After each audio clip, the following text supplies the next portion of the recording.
Suara Rakyat kembali lagi menjumpai Anda Sobat Lentera. Senang sekali saya Andrew Julian. Hari ini kita akan membahas perbincangan yang cukup unik sekali. Apakah ini satu fenomena ataukah emang suatu tradisi yang ada di kota Surabaya, apalagi kota-kota besar juga di Indonesia. Tentang fenomena perang sarung para remaja di kala sahur, pemirsa. Nah, kalau misalkan Sobat Lentera penasaran seperti apa pembahasan kita, sudah ada yang akan membahas langsung mengenai perang sarung. Ini dia dengan anggota Komisi D DPRD Surabaya, ada Ibu Diah Katarina. Selamat pagi, selamat siang, sore dan malam Ibu Diah. Selamat sepanjang hari. Selamat sepanjang hari, luar biasa. Ibu Diah, ini kan banyak sekali fenomena yang terjadi di kalangan remaja kali ini tentang perang sarung.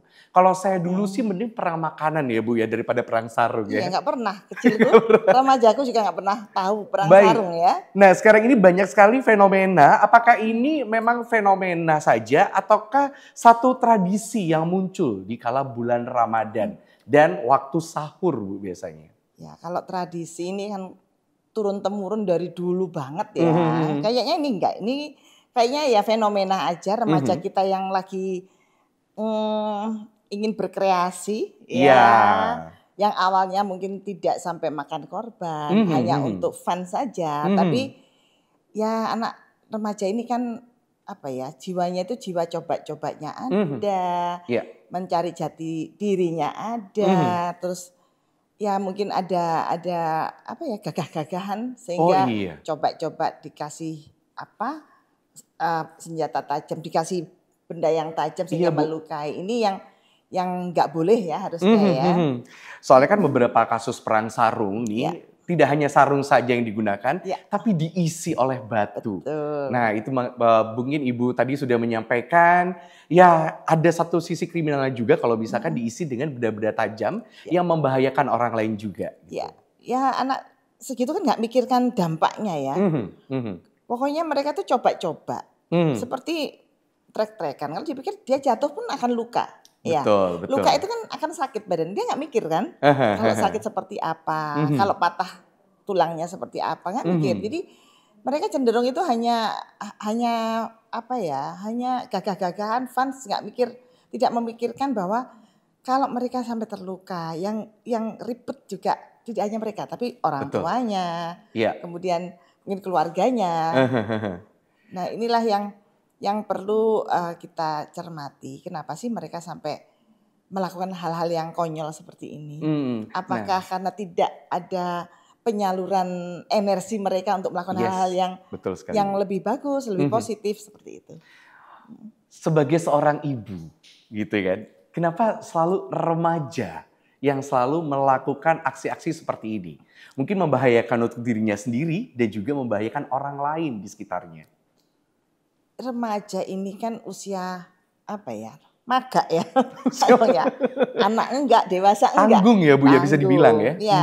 Ada dia berproses menjadi dewasa. Ini ada nggak punya pegangan gitu ya, sehingga mencari-cari sendiri. Aku ini mau jadi seperti apa? Dia kadang mengidolakan siapa, niru siapa, kemudian jadi nggak jelas. Kadang niru ini ternyata ada sisi yang dia nggak suka. Jadi pengen jadi, masih ingin menjadi ini, menjadi itu, ya, mencari jati diri. Dan kalau tidak terarah ya akhirnya mereka mencoba-coba hal-hal yang akhirnya berakibat negatif tadi. Nah betul sekali. Ingin lain daripada yang lain. Dari cara mencari identitas, tapi tidak ada wadah atau jalannya untuk bisa meluruskan identitas tersebut. Tidak ada yang mengarahkan, kemudian tidak ada yang memberi contoh, mungkin di sekitarnya juga tidak ada contoh yang menjadi panutan yang baik, kemudian tidak ada yang menasehati, kemudian tidak ada fasilitas mungkin ya, fasilitas untuk melakukan hal-hal positif yang mungkin mereka inginkan. Betul sekali. Tidak mampu untuk melakukan hal-hal positif yang mereka inginkan sehingga akhirnya mereka cari jalan pintas. Yang penting asik, yang penting rame. Yang penting rame. Yang penting bisa berkumpul. Berkumpul itu. Jadi ada satu dua mungkin dia provokatornya dikasih ini nanti nggak asik, nggak heboh kalau nggak ada yang melukai atau apa.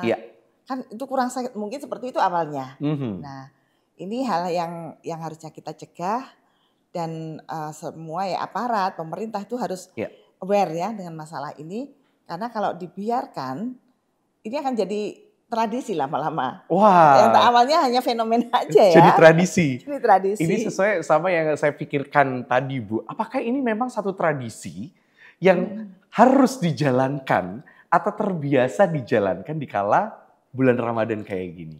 Kayaknya tidak.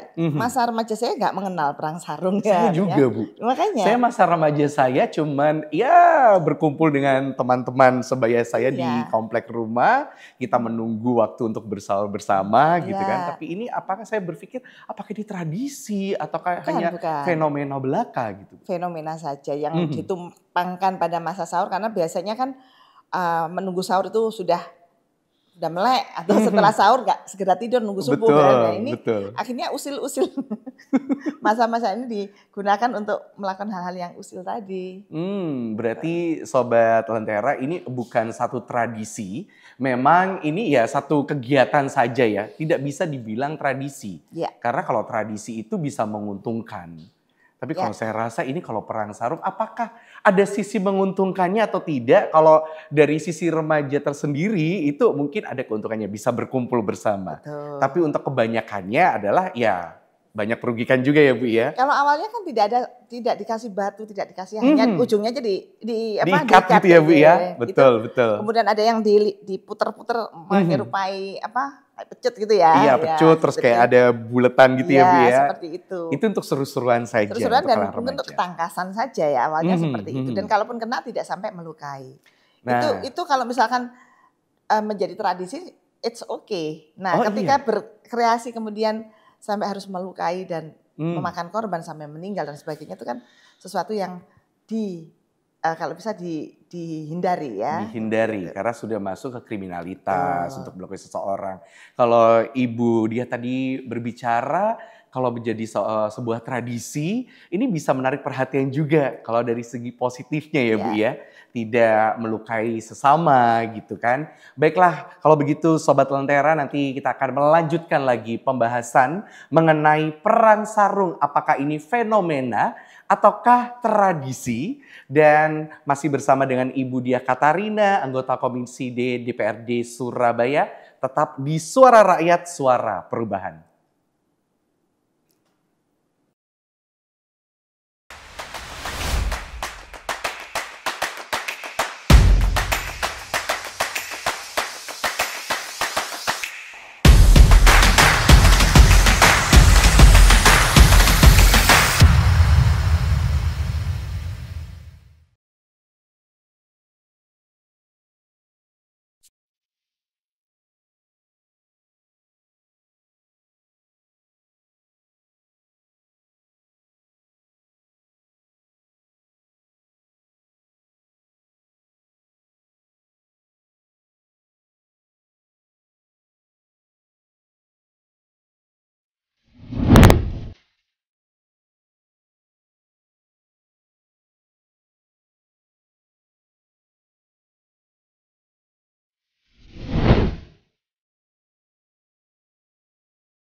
Kembali lagi di Suara Rakyat, Sobat Lentera, masih bersama dengan Ibu Diah Katarina membahas mengenai fenomena perang sarung ya Bu ya. Ini tidak ada habisnya kalau kita membahas mengenai perang sarung ini. Bahkan tidak hanya di tahun ini, tahun-tahun sebelumnya juga sempat terjadi juga ya Bu ya, Ya. perang sarung. Nah menurut Ibu Diah nih fenomena ini apakah ada kaitannya dengan pola belajar mengajar untuk saat ini Bu? Kalau kaitan langsung ini apa Mhm. ya? Susah ya, kalau Mhm. nggak bisa langsung dijawab pola belajar yang seperti apa ya. Mhm. Mhm. Oh, ini jenis permainan Iya. ya. Kaitannya dengan pola belajar yang seperti apa sebenarnya nggak terkait banget ya. Mhm. Jadi ini anak-anak ini kan apa ya? Remaja ini kan pasti ada pencetusnya, ada provokatornya, Betul, seperti itu yang betul. ngajak. Awalnya memang asik-asik aja. Mhm. Sebenarnya kalau tadi yang tidak harus pakai apa, dikasih senjata tajam dan sebagainya, Iya, itu mengasihkan juga kan? betul, Karena akan betul. melatih ketangkasan. Dan juga bisa menjadi daya tarik, Bu. Betul. Itu nanti kalau memang dibuat seperti apa ya, festival perang Wah, sarung itu seru bagus. sekali, Bu, itu. Iya, sebenarnya Mhm. apa ya, kalau kita bisa menangkap bahwa hal itu tuh kita ambil sisi positifnya. Mhm. Kemudian entahlah dikreasi menjadi olahraga rekreasi ya misalnya. Betul, Bu. Kan ada olahraga rekreasi itu Mhm. menjadi ada tambahan ini ya, tambahan cabang olahraga Oh, iya. rekreasi ya. Seru Seperti itu sekali. kan Mhm. seru sebenarnya. Mhm. Asal ya dikaji dulu apakah ini nanti berakibat untuk bisa melukai apa Mhm. tidak. Mhm. Meskipun cuma diikat disimpul ujungnya ya, tapi Mhm. kalau misalkan karena mata kan juga bahaya juga ya. Bahaya Ya. ya. Seperti Ibu Diah tadi berbicara, mungkin ada provokator, mungkin Ya. ada penyusup di sini. Nah, apakah ini ada kaitannya dengan gangster yang sempat marak beberapa waktu lalu di kota Surabaya, Bu? Ya, artinya provokator itu Mhm. tidak harus penyusup ya. Ya. Artinya ya anggota mereka sendiri, Mhm. iseng-iseng gitu loh. Anak-anak itu kan, ya apa nek gini, ya apa nek asik gini, ya apa gini. Akhirnya coba-coba ini, terus ada yang nantang, wah ben ketok, misalkan hasilnya bila kelihatan kalau ada yang luka. Oh, Kan waduh. mungkin aja seperti itu. Mhm. Namanya anak remaja ini kan just karpe dewe gitu ya. Tidak berpikir Iya. panjang, Mhm. dampaknya nanti seperti apa. Mhm. Kalau dia sakit yang ribet juga orang tuanya dia nggak mikir. Dia yang penting happy, yang penting dan lagi kalau dia merasa apa ya, supaya bisa diterima oleh kelompok itu harus ikut lebur di kegiatannya. Ini kan ada remaja yang belum punya identitas diri. Mhm. Dia butuh diterima oleh sebuah grup sehingga dia ngikut ya. Mhm. Ngikut apa yang dilakukan grup itu supaya dianggap anggotanya, dianggap gengnya seperti Iya. itu. Dianggap Nah, ini lebih dari yang lain. iya, dan dia akan merasa apa ya, bahwa aku ini lebih tinggi apa ya, Stratanya? apa ya istilahnya, entah levelnya, entah Mhm. lebih berani. Nah, Lebih berani. ada label-label seperti itu yang dia kejar kan. Mhm. Nah, kalau kita berbicara mengenai tadi pola belajar mengajar, apakah mungkin juga berpengaruh banyaknya waktu luang dari para remaja itu Ya untuk bisa. melakukan kegiatan seperti ini, seperti contohnya perang sarung. Karena di waktu bulan puasa ini kan waktu luangnya cukup panjang ya Bu. Tadi Ibu juga mengatakan mungkin tidak bisa tidur waktu malam, Iya. kumpul-kumpul, ada ide yang tercetus kita harus seperti apa. Apakah itu juga berpengaruh juga ya Bu ya? Bisa ya. Mhm. Karena remaja ini energinya kan lagi tinggi ya. Energinya remaja Betul. ini lagi rasa ingin tahunya lagi tinggi, energinya Mhm. lagi tinggi. Kalau tidak tersalurkan ke arah yang positif, akhirnya mereka ya coba-coba hal-hal yang seperti tadi. Iya. Kalau dulu kita nganggur-nganggur di Ramadan itu kan kumpulnya di musola, langgar gitu ya, Betul. sampai tertidur-tidur di situ Sampai kan gitu ya. Kalaupun bercanda tentang sarung tidak Mhm. sampai perang-perangan, paling ya dulu main apa sih sarung, ya banyak sih apa yang dibuat ini ya untuk ngerjain temannya, dimasukin sarung atau diikat sarung atau sarungnya diikat pada tiang dan sehingga dia bangun dia jatuh kan seperti itu. Tapi lama-lama kan ya itu kreasi remaja kan macam-macam, terinspirasi oleh mungkin games-games yang dia lihat. Betul. Jadi Channel-channel yang lain gitu. jiwa-jiwa apa agresif itu bisa terbentuk saat dia melihat games-games yang isinya hanya perang atau hanya bertengkar atau tarung-tarung itu. Kalau dari sisi psikologisnya ya Bu ya, bagaimana cara kita untuk bisa menanggapi itu semuanya? Ya dengan komunikasi yang intens dan baik ya orang tua dan remaja, guru dan remaja.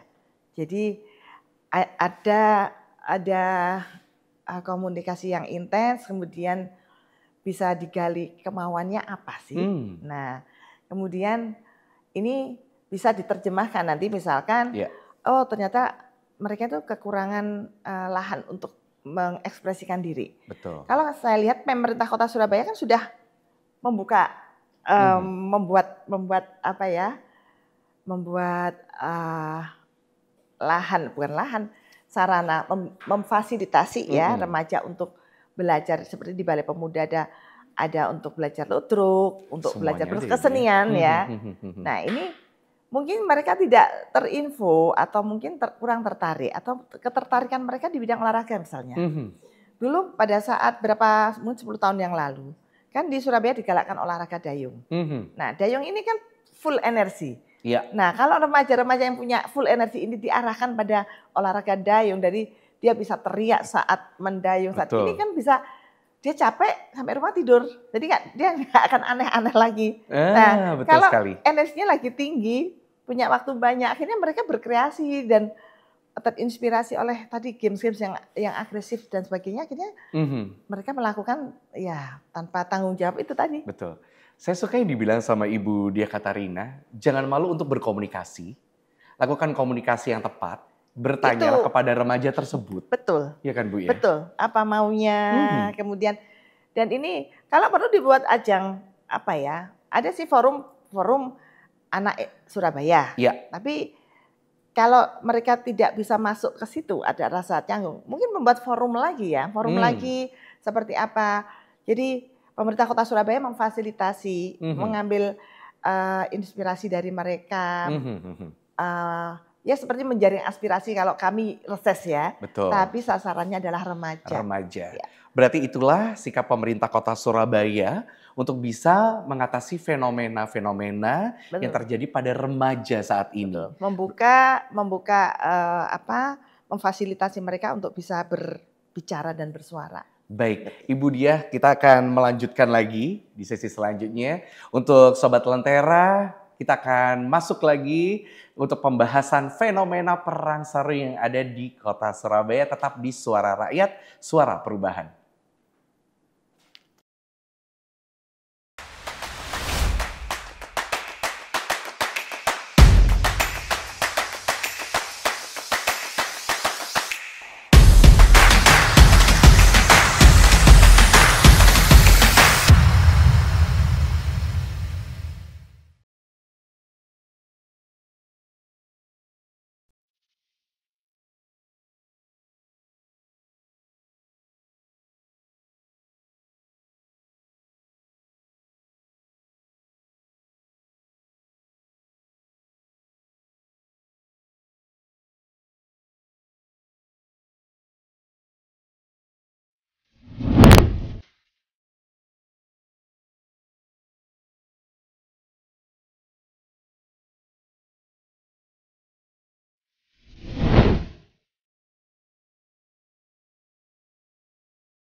Masih di Suara Rakyat, Suara Perubahan bersama Sobat Lentera semuanya. Dan juga masih bersama dengan Ibu Diah Katarina, anggota Komisi D DPRD Surabaya. Pembahasan mengenai perang sarung memang sangat luar biasa ya Bu kalau kita bahas mengenai remaja. Untuk saat ini, saya teringat waktu remaja saya dulu. Kalau disuruh berkegiatan itu maunya dari pagi sampai pagi lagi. Karena tenaganya itu cukup banyak Dan Bu dulu ya. libur ya sekolah Ya, ya kalau dulu puasa. libur Bu, betul sekali. Sekarang juga seperti itu, masih ada libur gitu Bu. Nah kalau kita berbicara mengenai tindakan, adakah Bu tindakan atau sanksi dari pemerintah kota Surabaya atau bahkan dari pihak keamanan untuk fenomena perang sarung ini yang mungkin menjurus ke kriminalitas? Ya, yang sudah dilakukan oleh Satpol PP kan memberikan pembinaan ya di Liponsos ya. Jadi ini kalau menurut saya sebuah hal yang positif ya. Untuk membuka mata mereka bahwa di sekeliling mereka tuh masih ada orang yang membutuhkan. Mereka bisa berperan positif, berperan yang berguna bagi orang di sekitarnya. Tidak hanya melakukan hal-hal konyol seperti itu. Dan mudah-mudahan nanti setelah mereka diberi pembinaan di Liponsos ini ada analisa, ada dicari manfaatnya, kemanfaatannya dan mungkin bisa digali dari mereka ya. Siapa tahu dari mereka ada yang menyadari dan kemudian bisa menjadi agen perubahan perilaku ya bagi remaja dan akan bisa menyampaikan pada teman-temannya. Ini hal yang awal ya dilakukan oleh pemerintah kota untuk memberi sanksi berupa sanksi sosial.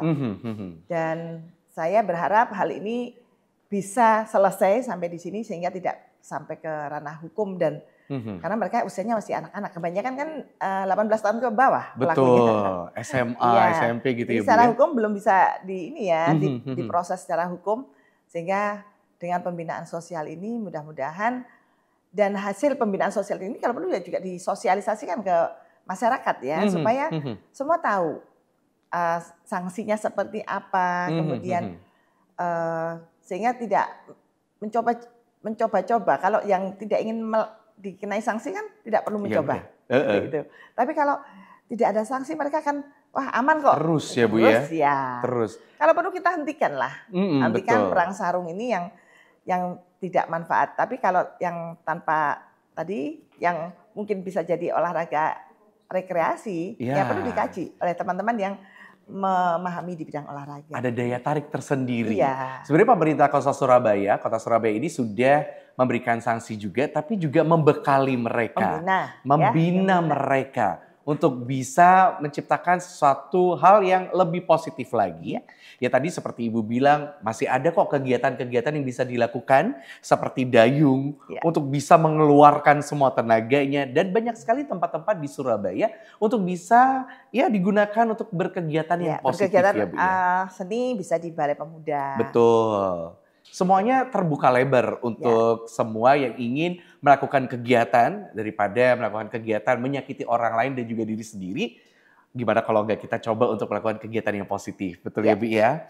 Dan ini apakah juga perlu ini ya Bu ya, kayak ada pengembangan lagi ya untuk bakat mungkin dari para pemuda yang ada di Kota Surabaya untuk bisa menyalurkan aspirasinya, menyalurkan keinginannya seperti apa? Ya sudah dirintis ya oleh Pemkot dengan adanya kursus atau latihan gratis ya yang ada di Balai Pemuda dan juga mungkin di balai-balai kelurahan ini bisa jadi Pemkot bisa menyiapkan guru. Misalnya di sana pengen ada latihan lutruk misalkan ya atau paduan suara misalnya ya. Nah, ini bisa nanti Pemkot yang mengirim gurunya. Jadi tidak perlu membayar gurunya, Pemkot yang menyiapkan. Jadi masyarakat tinggal mengumpulkan makanya untuk berkegiatan di sana. Jadi bisa ke Disbud Porapar ya untuk mengakses kegiatan-kegiatan seperti ini. Jadi kegiatannya tidak harus keluar dari komplek rumah, tidak harus keluar dari daerah untuk berkumpul dengan teman-teman lain. Kalau ke Balai Pemuda jauh mungkin di balai desa ya, balai kelurahan bisa nanti mengusulkan atau mengajukan permohonan ke Disbud Porapar untuk mendatangkan guru ke sana. Sebenarnya kalau kita berbicara mengenai remaja sekarang, itu harus ada hubungan kedekatan juga dengan orang tua. Harus. Selain pemerintah Kota Surabaya, orang tua juga harus ikut andil dalam hal tersebut ya Bu ya. Betul. Mungkin Ibu Dia bisa memberikan sedikit contoh gitu kepada orang tua yang anaknya sekarang ini berusia remaja, yang ini mencari jati dirinya. Ya. Seperti apa Bu? Jadi kalau ajaran Rasulullah itu kan 7 tahun pertama anak itu jadikanlah anakmu seperti raja, ya 7 tahun umur 7 tahun pertama. Kemudian remaja ini ada di 7 tahun kedua, ya jadikanlah anakmu sebagai tahanan.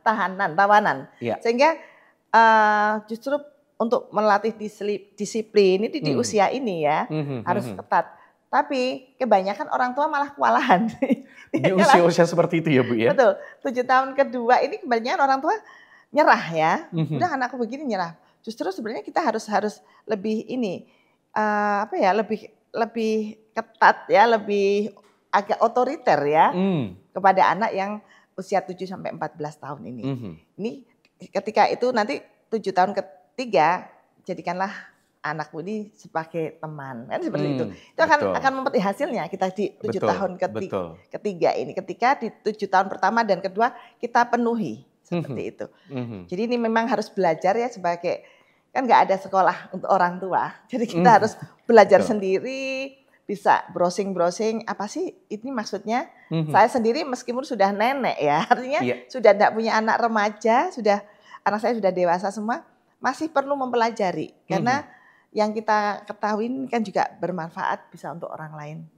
Bisa kita sampaikan pada orang lain yang mungkin memiliki permasalahan dengan anak-anaknya. Nah, jangan malu dan jangan takut untuk bisa berbincang dengan anak Anda ya. Kalau ada Bapak Ibu yang bermasalah dengan putranya dan tidak bisa ngatasi, di Puspaga, Puspaga Pemerintah Kota Surabaya itu ada psikolog yang siap untuk menjadi teman bercerita dengan semua. Wah, ternyata Pemkot Surabaya sudah menyediakan semuanya. Ya. Jadi untuk Sobat Lentera yang ingin bercerita, malu bercerita ke tetangga, mungkin langsung bisa menghubungi Puspaga ya Bu ya.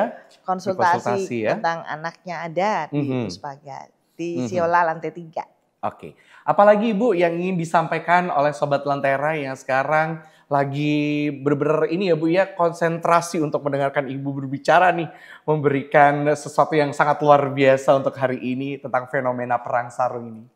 Ya mudah-mudahan Bapak Ibu tidak terlalu khawatir banget dengan adanya perang sarung ini. Tetap kita tetap waspada, namun tidak perlu sampai paranoid gitu ya takutnya. Karena pemerintah Kota Surabaya juga sudah bertindak dan mudah-mudahan seperti yang kita sampaikan tadi bersama, kalau memang adik-adik yang suka perang sarung ini berharap ini menjadi sebuah olahraga rekreasi, insya Allah nanti Pemkot bisa mengkaji ya dari sisi apanya. Jadi yang mungkin merasa ahli mensabetkan sarungnya ini harus disalurkan tapi ke hal positif ke arah olahraga rekreasi, ini bisa menjadi embrio olahraga baru nanti. Ada daya tarik tersendiri untuk Kota Surabaya. Dan saran saya kalau memang ingin melakukan perang sarung nggak usah yang beresiko fatal seperti itu. Dilakukan nggak apa-apa, tapi bagaimana supaya tidak melukai sesama teman. Kalau ada teman yang terluka ya rugi adik-adik sendiri kan, tidak bisa bermain lagi, akhirnya di stop oleh orang tua, di stop oleh lingkungan. Nah bagaimana caranya bermain tapi tanpa harus melukai satu sama lain. Ini akan jadi mengasihkan dan mungkin menjadi gerakan bersama ya. Betul. Nyabut sarung tapi nggak harus kena orangnya, gimana caranya, atau sasarannya diganti barang mati atau apa, sansak atau apa. Ini akan butuh sesuatu yang mungkin muncul dari ide adik-adik sendiri yang akan difasilitasi dan menjadi sebuah cabang olahraga baru. Ini mengasihkan juga sebenarnya. Betul. Jadikan kreativitas itu menjadi sesuatu yang berguna untuk kamu dan juga untuk orang lain. Betul. Dan asalkan tidak menyakiti. Betul. Ya, seperti itu. Kalau begitu Ibu Diah Katarina, terima kasih banyak.